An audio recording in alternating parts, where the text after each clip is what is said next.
Hello, I've had a specific request to do a lesson on My Friend of Misery, Metallica, bass line, and so I thought I'd get on with it. And as usual, I'm going to play it through and then I'm going to take it apart. Now, the major part, which is in G major, the later bit, there are a couple of ways of doing it. I'll show you both ways. I mean, there's kind of my interpretation, and then I'll show you kind of Jason's original kind of version. I'm playing it with my fingers, not with a pick. A, that's my own personal choice, and B, I can't really play with a pick, I keep dropping them, and I can't really get the fluidity, the smoothness that I get with my fingers. So it's my own personal preference. Play it with a pick, by all means. I mean, that's how it's originally done. So, yeah, let's get on with it.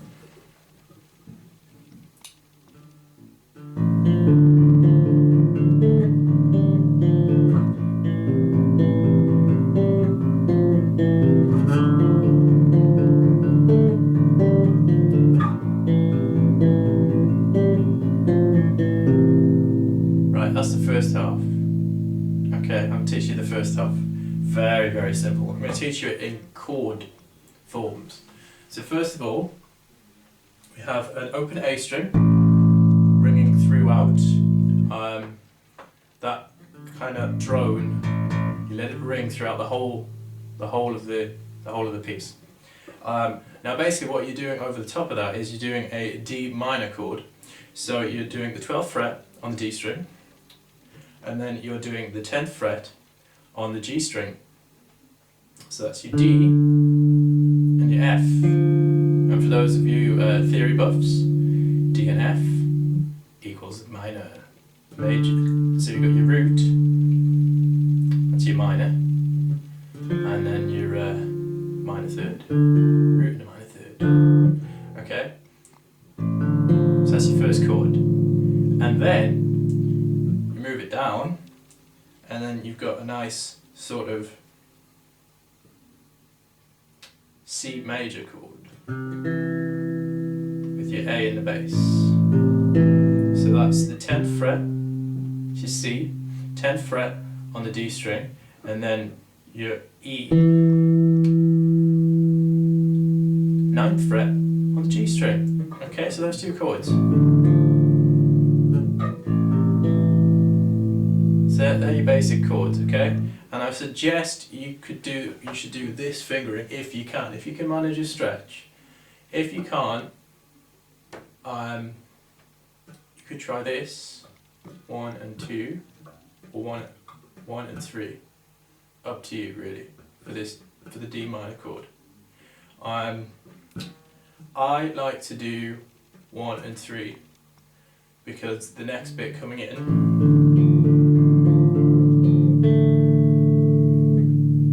from the F to the A, 14th fret, to get that stretch. Some of you might have to do this, depending on your hand span and on the length of your neck and the spacing between your frets.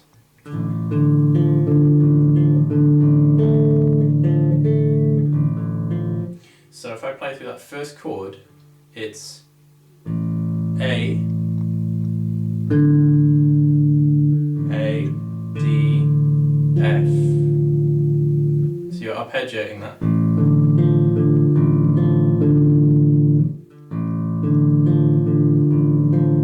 Hope you understand that. I'm doing it as slowly as I can.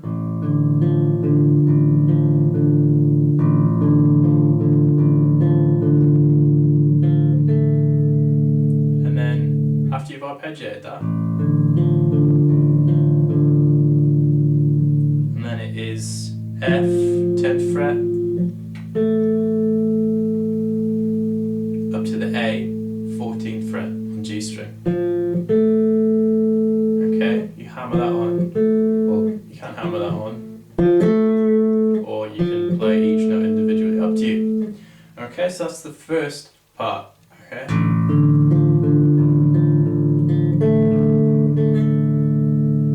First part before you change chord. So after you've done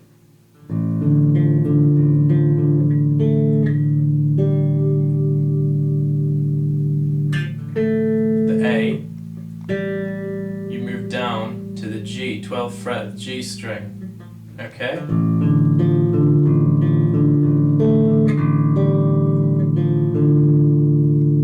That's the first half, okay?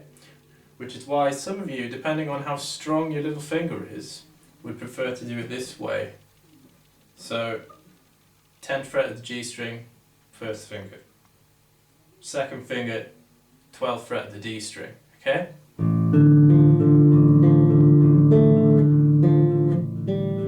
See, so you notice how I can do that chord there, okay? It's a bit complex, the way of explaining this song, so bear with me. If you don't understand, leave me a note and I'll try and explain it in a little bit more detail. Okay, so if I start from the beginning and show you up to there, up to that point, I may even have to do another video for the next bit, because I'm trying to do this as slowly and as clearly as possible, okay?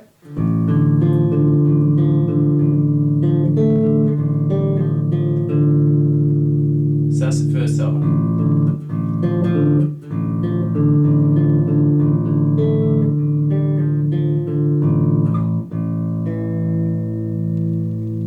And then you slide down to the C chord, so D minor, C, nice and easy.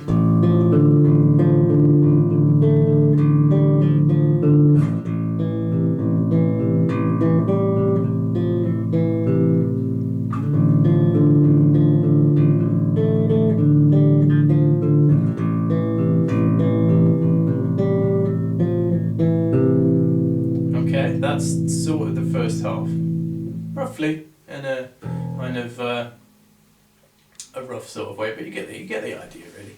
Now the next half, what I was saying earlier, is a G major chord. It's actually a G5 first, and then a G major. So that's the 5th fret of the D string, 7th fret of the G string. Now I would suggest you use your second finger and then your 4th finger. Okay, so 2nd finger, 5th fret of the D string, 4th finger, 7th fret of the G string. And basically all you do is, as I just demonstrated there, is you do a G5,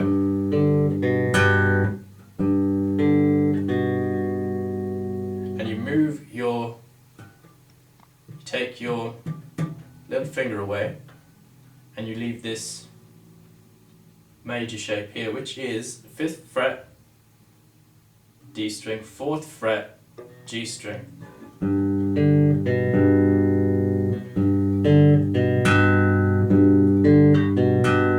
Okay, hope you can understand that, really easy. Okay, and then to a sus4, those music buffs out there.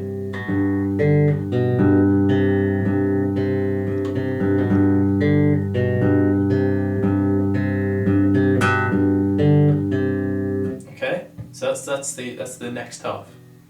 So it's a great bass line for learning chords and getting used to chord shapes, because some of you might not be very used to playing chord shapes, I don't know, but yeah. Okay, so that second half, again, this sort of shape here, so you keep your second and your first finger pressed down while you play here, the D here, 7th fret of the G string, okay?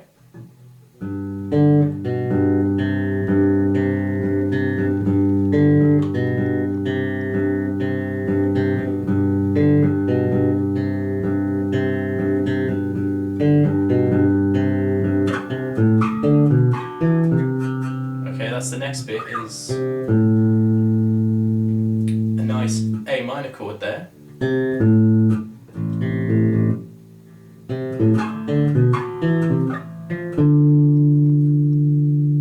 so on.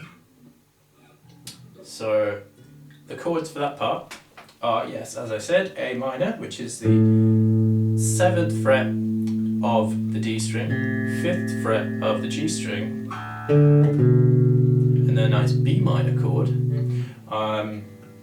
which is the 9th fret of the D string and the 7th fret of the G string.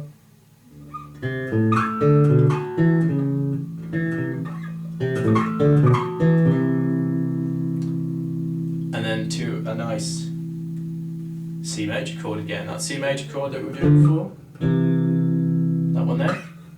So it's A minor, B minor, C major, back into the D minor bit, okay? But while you're doing this, this A string is ringing.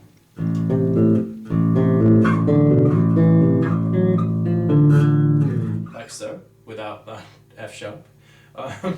Okay, so let's go over that bit again from the transition from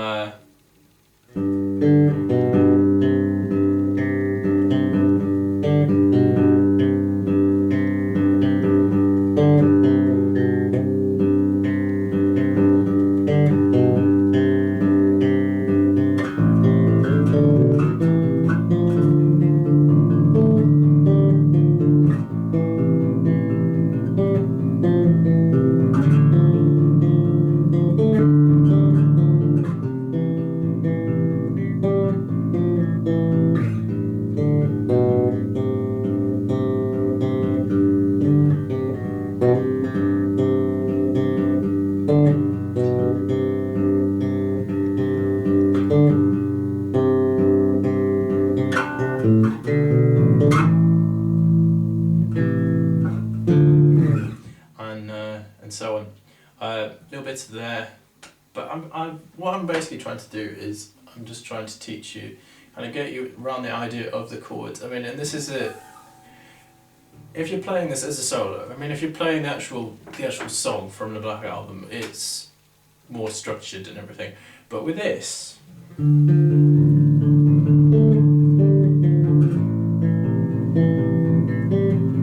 don't have to be as regimented and as structured. You don't have to play on every beat. Have to kind of you can vary that a little bit if you want. As long as you let all the notes ring out. So that's the basic idea of the chords and how to play it.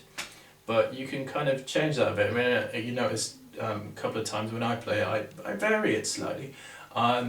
Just because that's the way it is. I mean, it's there to be mucked about with, especially if you're doing it as a solo.